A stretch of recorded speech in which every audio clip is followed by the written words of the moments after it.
Bonsoir Isabelle.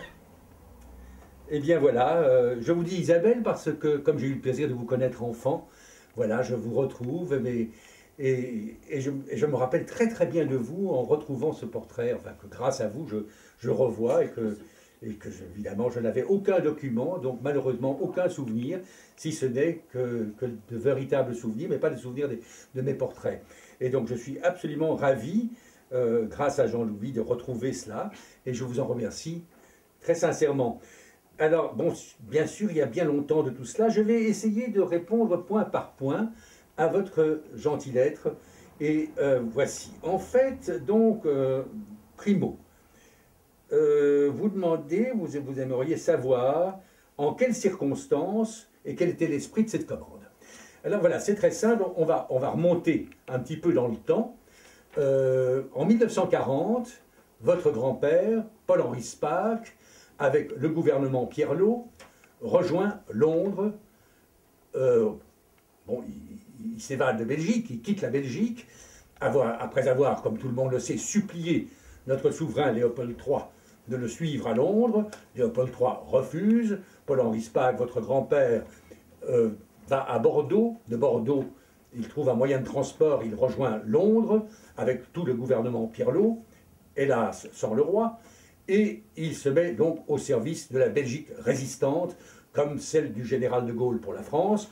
Il se retrouve entre tout ce gouvernement.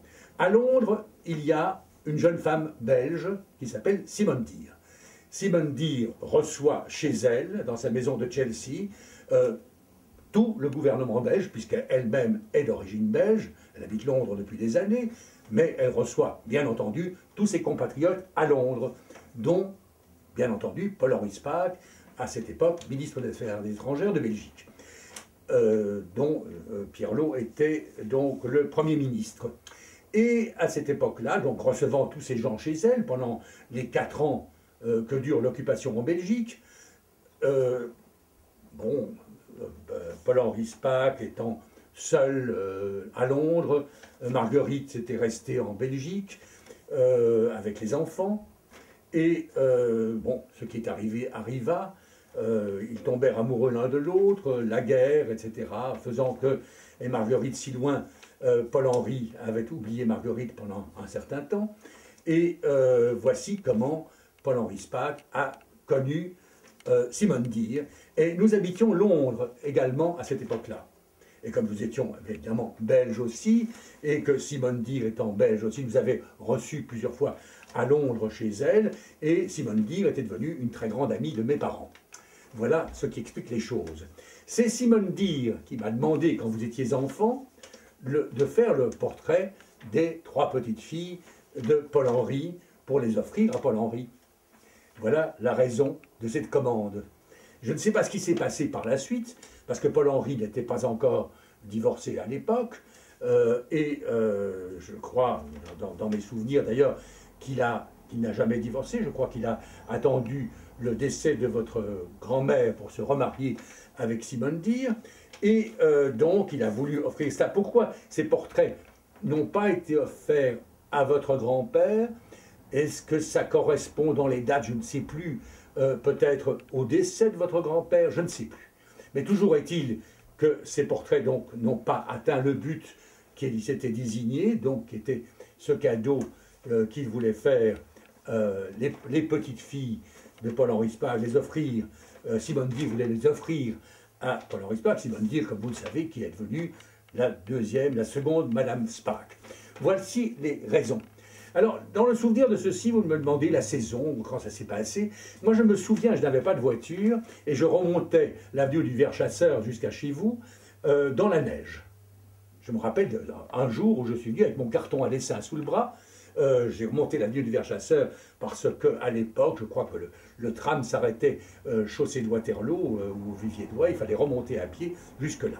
Et donc, je me rappelle de ce chemin qui était assez long, et je me rappelle avoir marché dans la neige pour rejoindre votre domicile. Aussi, pourquoi je vous ai installé sur un chaise d'enfant sur une table du salon, ça c'était pour que votre regard soit à hauteur du mien.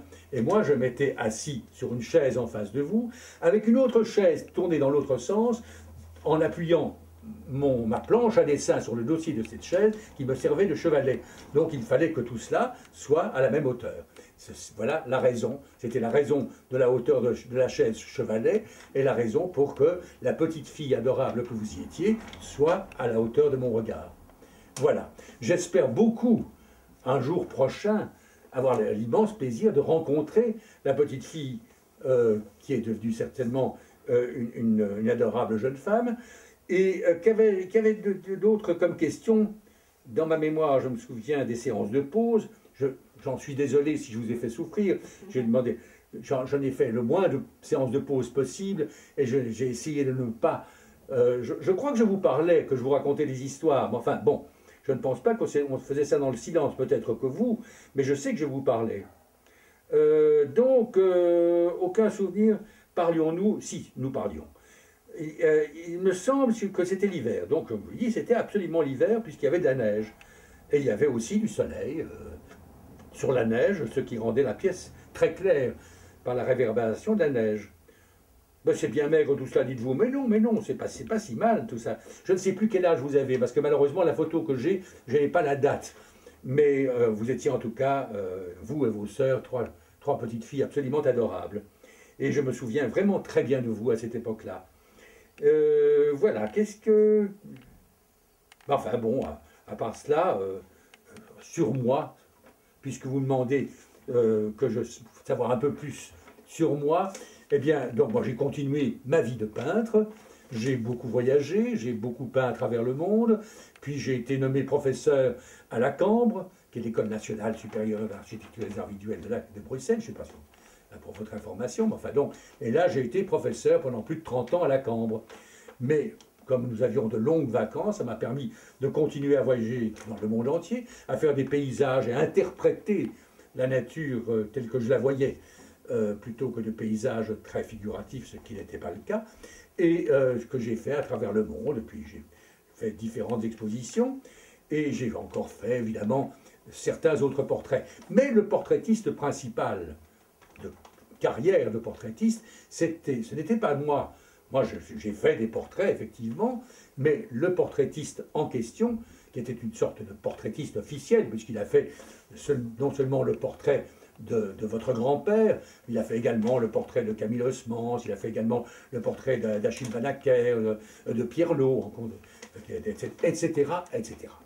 Et donc, lui, en tant que portraitiste, a fait aussi les portraits officiels pour le Sénat, pour les affaires étrangères de votre grand-père, et il a fait également le portrait de votre tante Antoinette, qui se trouve toujours chez elle, je suppose.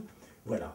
Eh bien, en attendant, j'attends avec impatience l'immense plaisir de vous revoir, de refaire votre connaissance, mais je vous connais quand même très bien. Je vous embrasse, je me permets de vous embrasser. Au revoir Isabelle.